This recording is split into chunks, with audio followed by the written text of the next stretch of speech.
Let's take a moment to review four of the major types of research methodology that are used in the field of psychology. I think everything here is review. So if this is something that you remember from your previous courses, you feel really comfortable with, this may be all you need. If you feel like, oh, I could use a little more refresher, make sure you read these sections of your text a little bit more. Okay, so of the four, the first one we're going to talk about is behavioral observation. And of course, behavioral observation is where you are not getting directly involved in whatever you're studying, but you are going out to the, quote, wild and observing behaviors as they naturally occur. Now, if you are studying animals, which some psychologists do, you might be literally going into the wild, right? Going into the woods, going to a pond or a lake, and observing the animals in their natural environment. You can do the same with people, right? It's just that what counts as the wild might look a little different. For example, if you're wanting to understand how kids interact when they are playing during recess, you might go to a school and watch kids as they play during recess, right? If you are interested in understanding how parents tend to discipline their children while in public, you might go to Walmart. You'll see a lot of children being disciplined, and some who frankly aren't but maybe should be in some way or another while they're out with their parents, right? You're going out to where people already are. You're not bringing them into a lab. For each of these, I wanted to talk about some of the strengths and weaknesses of each research design. There is no one kind of research methodology that's always best or always better, right? They all have some strengths and they all have some weaknesses, which make them better or worse choices depending on what you want to study. So for each of these, maybe even pause this video for a moment, take out a piece of paper, and for each one, just take 15 seconds. Write down what you think of as the best part or the strengths of each methodology. And then take 10 or 15 seconds just to jot down what you think of as problems or weaknesses in each methodology. So let's start with behavioral observation. Wow, there's a typo here. That should say observation, not observation. For behavioral observation, what do you think of as the strengths of this? And what do you think of as the weaknesses of it? In doing that, you might also be thinking of when you would or wouldn't want to use it. So maybe pause this here. Okay, you've paused it. So let's talk about some of the strengths and weaknesses. A strength of behavioral observation is that it can be relatively simple to do because you're not having to get a whole bunch of, often, you're not having to get a whole bunch of equipment, you're not having to have a whole lab, you're not doing all that stuff, it's not invasive, so it can be a little more straightforward. You're just going to go and observe, which can be kind of cost effective. Probably the biggest strength of this is that what you see probably represents the way the world really works, right? Assuming the individuals don't know they're being observed, whatever they're doing is natural behavior. They're not modifying or changing their behavior to satisfy you or because they know they're being watched, they know they're being observed. So what you see is probably the way the world really works. It's probably true representation of behavior, which is great, right? That's one of the things we want to know as psychologists is how people in the world really behave. So this method probably gives us that. That's probably its biggest strength. Weaknesses or limitations. A big one is we have very little control. And because we have so little control, we are not going to be making as many causal assumptions, right? So if we really want to understand what causes behavior to happen, we're not going to use behavioral observation. There's too many unknown variables. There's too many things out of our control to really feel like we can get at cause. Some other limitations that are a little more practical. One is you may not encounter what you're interested in. Like I said, maybe I want to understand the kind of discipline that parents do when they're out in public, so I go to Walmart. Maybe when I go to Walmart, no parents happen to be shopping with their kids.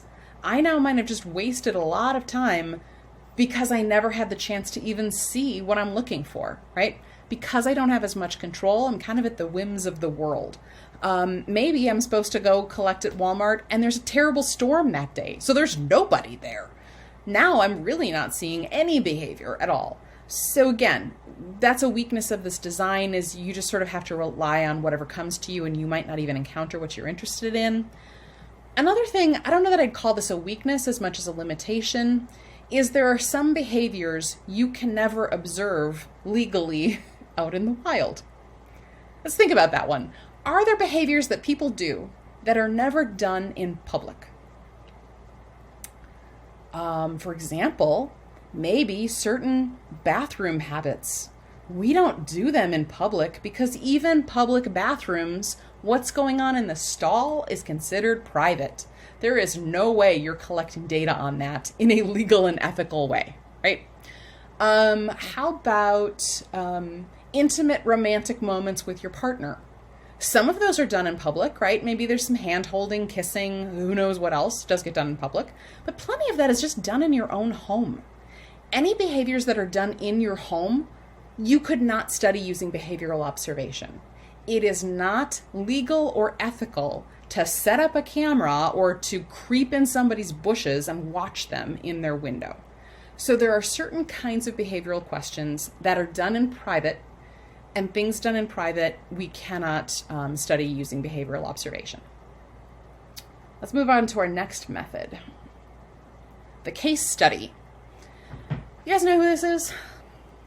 This is a photo of Phineas Gage. He is a fellow who worked on the railroad, and they were laying down new rail, and in doing that, they often had to use explosives to help knock down hills or to blow holes in mountains so that the rail line could run through them, rather than going over, which can take a lot of power. And when he was using this metal rod in his hand, which is called the tamping iron, he was using that to tamp down or to pack down some explosive material. And by some kind of freak accident, it caused a spark and blew this rod through his face. This is why one eye is closed. He lost that eye, through a portion of his brain and out the back of his head. It went 200 yards, I believe, is how far that huge heavy metal rod flew. This is not a time where they had a lot of medical intervention for a giant gaping hole through your head and your brain. So basically, the guys who were working on this project with him just stuffed some wads of clothing into the hole on each side, put him on a cart, and hauled him back, like a horse-drawn cart, hauled him back into town. The doctor, all he could really do was clean it out and put in some more clean gauze and wrap his head. That was all they could do. Amazingly, Phineas Gage survived, and in fact could walk, could talk, could do a lot of high-level functioning that people would have assumed you couldn't do if you had that much brain damage. On the other hand, he experienced major changes to his personality. Instead of being an easygoing, laid-back guy, he got very reactive. Many of his emotions didn't really fit the situation. He started fights, something he never had done before. He really found it difficult to interact with people.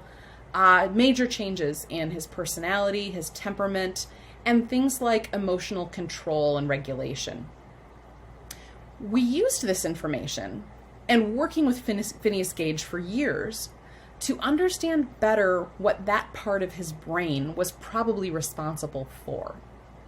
Right? So this was an early brain study we were able to do long before we had the ability to do brain scans and things like that. Excuse me. We call this a case study because case studies are done when you do deep focus on one individual or one small group. So you are studying a single case or a very limited number of cases. The strength of this, it's not even so much of a strength. It's more just, when do you use a case study? You use it most often with extremely infrequent behaviors, infrequent disorders, or infrequent events. In this case, this man had a very rare condition where a pretty big portion of his brain was damaged, but he survived, right? This is incredibly uncommon. So all we can do is study this one guy. So if all we can do is study this one guy, let's study him in depth. We'll learn as much as we can from this one case. So the strength of the case study is basically it gives us more than nothing. So sorry about that. Again, case study, strength, it gives us more than nothing. So we use it when other options aren't available. And the reason other options aren't available is because the thing we want to study is incredibly rare, right? I guess another strength is it is a way to study these things while still being ethical. For example, another way you could study this as an experiment is to take 100 people. 50 of them, we destroy this part of their brain. The other 50, we do some kind of pseudo-surgery where we open up their skull but don't touch the brain and then close it back up again. And we see how our experimental group missing this hunk of their brain react compared to our other group. Are we doing that study? Of course not. We could technically, but boy, is that unethical. No one's going to be a part of this study. We would never do that.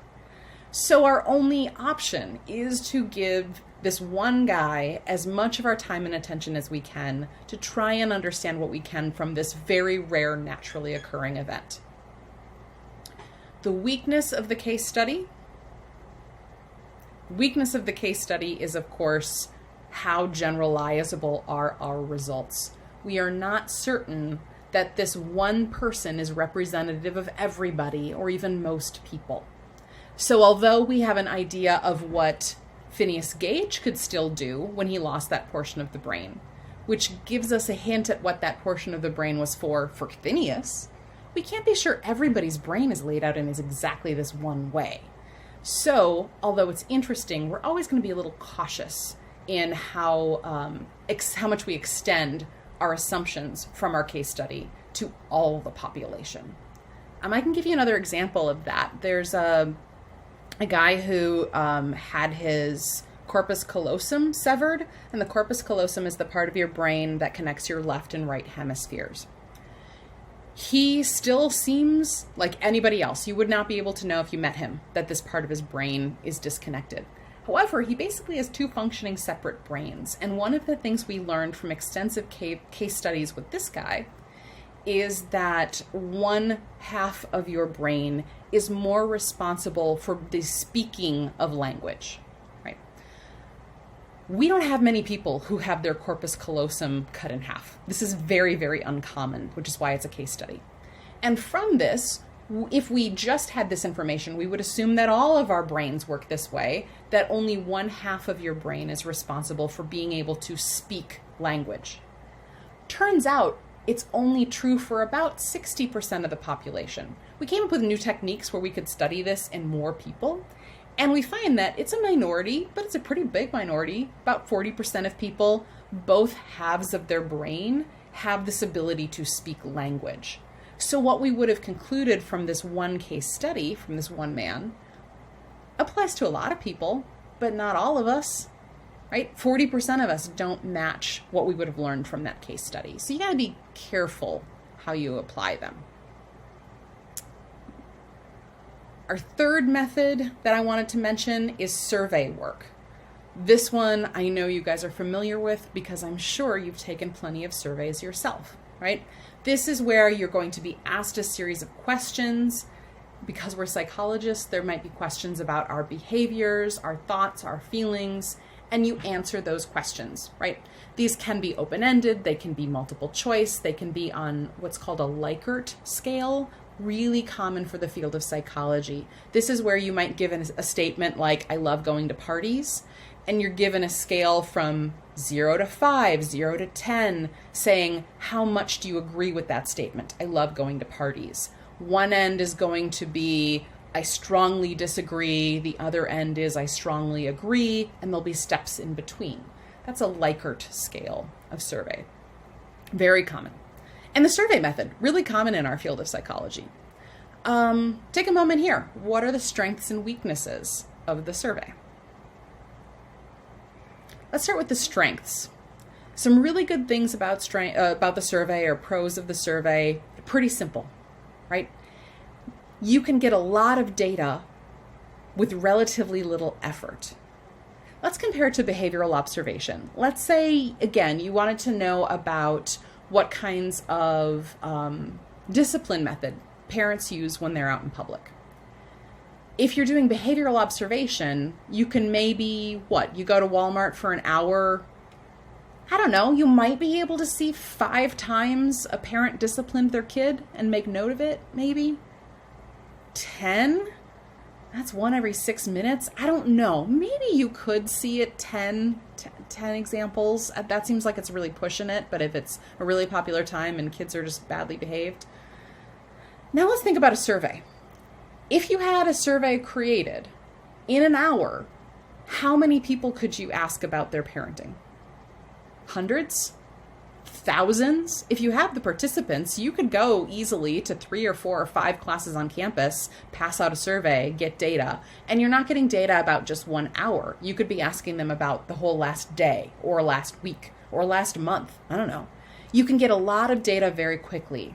You also can be giving surveys online, so you might have access to people more broadly than just where you're located. It would be a pain in the butt for me to watch parents discipline their kids from all 50 states because I'd have to travel there. I'd have to get a hotel room. I'd have to drive or fly. There's a hassle there. I'd have to make arrangements with all those Walmarts to get permission to go into them. On the other hand, I could probably go onto some social media to parenting groups and get parents from every single state, hundreds of them, to answer my survey with relatively little effort. So big pro of the survey, it's easy and it's cheap. The equipment you need to do a survey is what? Maybe papers and pencils, maybe a stamp if you're going to mail hard copies. Online, you don't even need that stuff. And a lot of things like SurveyMonkey are free. So pretty easy, pretty cheap. You can get a lot of data pretty quickly. Those are the strengths of the survey. Let's talk weaknesses. What do you think? What are some of the weaknesses or the downsides to a survey? I bet you guys have this one, right? It's the idea that the data we get could be a lie. I want to talk about lies for a second.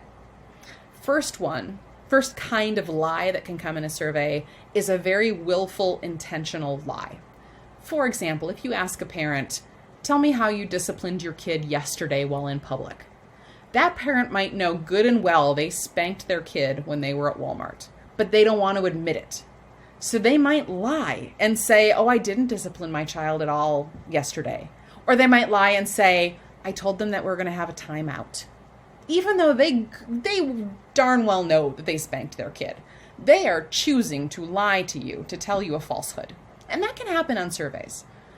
But those aren't the only kinds of wrong information we worry about in surveys. It's also possible that they have been lying to themselves. They might truly believe, oh, I never spank my kid, but it could be wrong, right? Maybe they're lying to themselves. They have forgotten, they have either willfully chosen to forget that they do that sometimes. Maybe they believe a different version of themselves than is the truth. All they can do is tell you what they think. So if they think, nope, I would never spank my kid at Walmart, I would never do that, they might believe it. It still might be wrong. It might be untrue. But they're not always just actively choosing to lie to you. Sometimes they've also been lying to themselves. And so what they give you isn't the truth because they don't even know the truth. The third kind of misinformation isn't even that active. It's not even that they're actively hiding something from themselves. They might just not know the answer. If you asked a parent, how many times have you disciplined your child in public over the last month? I bet a lot of parents don't remember. I don't keep that close of tabs on exactly what I did every day over the last month. It's not that I'm trying to lie. It's not even that I'm lying to myself. The only reason that question's easy for me to answer is because I don't have kids. So I know I didn't discipline them. Some other parents might be like, well, we're under quarantine. We haven't left the house in a month. So I know I didn't. But anybody else who's kind of out and about with their kids every day might truly just not even know the correct answer. So when you're designing surveys or you're trying to decide, should I use a survey?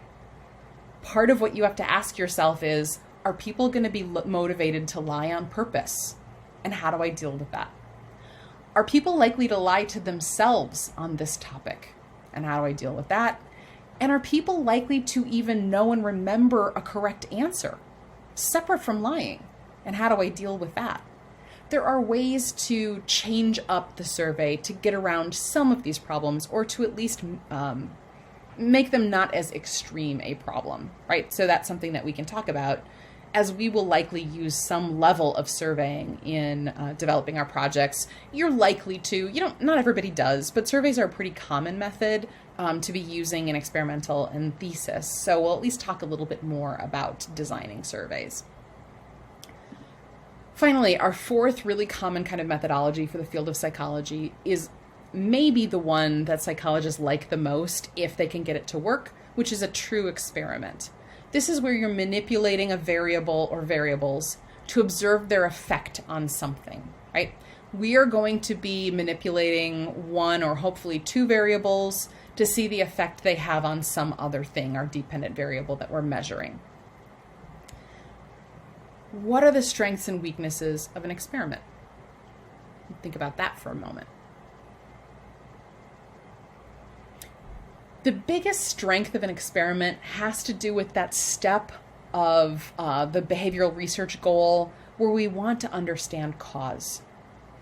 If you design an experiment well, you can make causal claims. You can say, I had half of my participants look at a photo of a woman where we made her shirt color red. The other half looked at the same photo of a woman. We just changed it to a blue shirt. We saw that our participants who looked at the red shirt gave her a significantly higher attractiveness rating score than our other group. If I design this well and if I assign people at random, that does suggest that the color of her shirt is causing her to be read as more attractive, right? We can make causal claims, and that's what we want to do as psychologists. If you can understand cause, you can make better recommendations. So this is really attractive to a lot of us as psychologists. And this is one of the reasons we really like the experiment, is it does give us more room to make some causal claims. So that's good. What are some of the weaknesses of the experiment, or cases in which an experiment is not the right option? There's a few. Experiments can be more labor intensive or more expensive, certainly than a survey, right?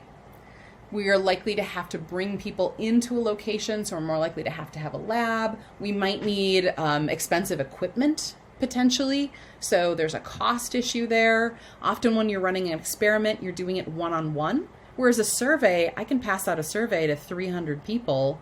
Heck, I can create an online survey and they can be answering it when I'm not even doing anything with my project, right? I can be sleeping and people are participating in my research. That's not the way experiments tend to work. You kind of have to be there with them. So it's more labor intensive, can be more time consuming, can be more expensive. Another weakness is it's not always ethical, right? So we probably would not, I don't know if we would want to put parents in a situation where they're like, we make their child misbehave and see how they discipline them. We might not be that comfortable doing a study where we force children to misbehave to see what negative consequences come to them. I don't know that that's ethical. There are a lot of things we might want to study. Phineas Gage, we're not going to want to do an experiment where we remove a chunk of healthy adults' brains to see what kind of impact it has on their behavior, right? So that is, I guess, a weakness. It's more of a limitation. There are certain studies that you can't do using an experimental method because it's not ethical. There are also limitations in that there are certain things that just aren't possible.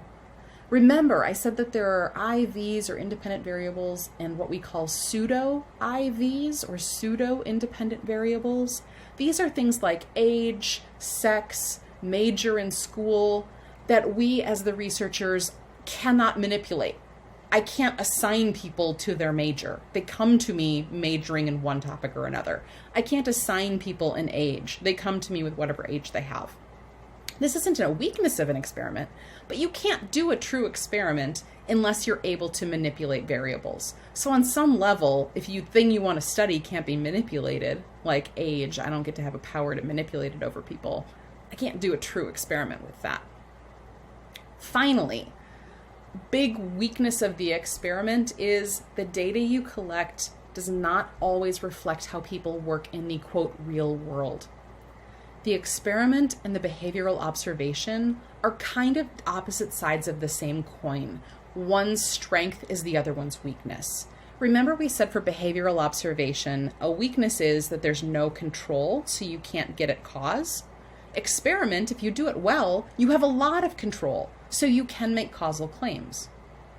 But on the other hand, the strength of a behavioral observation is that what you see is probably the way the world really works, assuming you do it well. The experiment, that's not always true. People know they're part of a research experiment, so that might modify or change their behavior. The way a person behaves in the experiment, because the experiment is so controlled. That means that what you see might not actually reflect the way the world works outside of that experimental setting. So that to me is the biggest weakness of the experiment, is that if you have so much control in your experiment that you've made it this really artificial situation, sometimes, depending on what you're studying, the results of the experiment might not tell you much about how people are working in their everyday lives in the real world. Okay. Think about if you have questions about these methodologies. This semester, we're going to be doing a true experiment. That's experimental psychology, kind of is right there in the name. For your senior thesis, though, you have a lot more flexibility. You might decide, I want to do a behavioral observation study. I don't think you're going to be doing a case study. It just doesn't really make sense. And by the way, you can use a survey embedded in an experiment. So some of these you could be doing at the same time. You can have a more behavioral observation style of study that still has some level of experimental manipulation. There are ways to combine these. And when you combine them, you often get the strengths of both, right? So for our semester, we're going to be doing an experiment, but think about the other ones to see if they would really appeal to you when it comes time to do senior thesis.